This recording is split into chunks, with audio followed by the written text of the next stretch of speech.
Anak ng PWD at single parent na nagtitinda ng balot at penoy ang matagumpay na nakapagtapos bilang Bachelor of Secondary Education, major in Social Studies. Bukod dito, nagtamo pa siya ng iba't ibang parangal bilang pagkilala sa kanyang husay at dedikasyon sa pag-aaral. Sa loob ng 16 na taon, araw-araw na pumapadyak ng bisikleta si Mark Rigor mula Barangay Ungot, Tarlac City hanggang 7-Eleven San Rafael. Ginagawa niya ito upang magtinda ng balot at penoy at masuportahan ng kanyang pamilya. Ibinahagi sa Facebook ng kanyang anak na si Robin Domingo Rigor ang kanilang emosyonal na kwento. Anya, hindi naging madali ang kanyang paglalakbay tungo sa pagtatapos sa kolehiyo. Ayon kay Robin, nakaranas siya ng matinding pagkabigo nang hindi siya makapasok at makapagtapos sa kanyang pinapangarap na universidad. Dahil dito, nawalan siya ng pag-asa at labis na nalungkot. Gayunpaman, hindi nawalan ng tiwala ang kanyang ama. Sa halip, lalo itong nagsikap upang maipagpatuloy ang pag-aaral ng anak. Araw-araw, nagtitinda si Mark ng balot mula alas 3 ng hapon hanggang alas 4 ng madaling araw. Sa kabila ng kanyang kalagayan bilang PWD at single parent, hindi siya sumuko sa hamon ng buhay.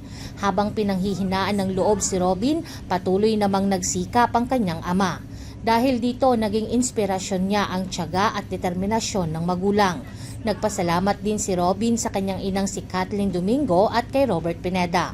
Malaki umano ang naitulong ng dalawa upang may pagpatuloy niya ang kanyang pag-aaral sa panahon ng pangangailangan.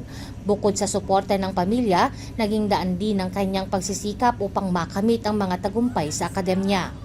Ngayon, opisyal nang nagtapos si Robin bilang guro, kasama sa kanyang mga natanggap na pagkilala ang Best in Research Paper, Best in Teaching Demonstration at Best in Utilization of Instructional Materials.